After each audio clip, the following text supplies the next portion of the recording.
Sir சொல்லுங்க sir. அந்த youngsters 18 வயசுலேருந்து 25 வயசு இவங்க எல்லாருமே அப்பா சொன்னால் கேட்க மாட்டார். ஆகவே இது வேலைக்கு ஆகாது.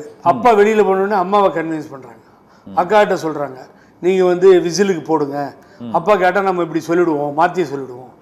இது மாதிரி வீட்டுக்கு இந்த அளவுக்கு ஒரு ஈர்ப்புக்கு என்ன காரணம் சார்? எம்ஜிஆருக்கு ஒரு ஈர்ப்பு இருந்தது, விஜய் மீது இந்த அளவுக்கு ஈர்ப்பு ஏற்படாத மாற்றம் வேணும்னு நினைக்கிறதுக்கு என்ன காரணம்? திமுக அதிமுக மேல ஒரு பெரிய சலிப்பு மக்களுக்கு ஏற்பட்டு நினைக்கிறீங்களா சார்? இப்போ என்னுடைய நண்பர் ஜெயச்சந்திரன் வந்திருக்காரு, நம்ம சார் கூட பேசிட்டு இருந்தார். அவரோட தலித் தொகுதிகள் அப்படின்னு ஒதுக்கப்படுகின்ற ரிசர்வ் தொகுதிகள் பூராவுமே விஜய் 90% ஜெயிச்சிட்டார். அதில் இழுபறியே இல்லாமல் 95% ஜெயிச்சு வந்துட்டார். ஸோ அந்த மக்கள் மாற்றத்தை விரும்புகிறாங்க. விஜயகாந்த் இருக்கும்பொழுது அப்படி தான் ஆச்சு சார். விருதாச்சலத்திலிருந்து அந்த இடம் பூராவே கவர் பண்ணி அடிக்கிறார்.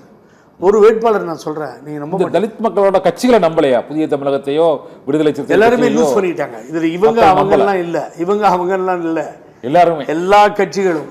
பாருங்க சீமான் எங்கே போயிருக்காருன்னு ரொம்ப வேதனையாக இருக்கு பார்க்கும் பொழுது. சீமான்ற முழக்கம் பயங்கரமான தமிழகம் 9%, 8% போனது 1-2% போயிருக்கு. ஆக ஒவ்வொரு கட்சியும் சரி, அவர்கள் இளைஞர்களை அந்த இளம் சிங்கங்களை இழந்து விட்டார்கள் என்றுதான் இந்த தேர்தல் காட்டுகிறது.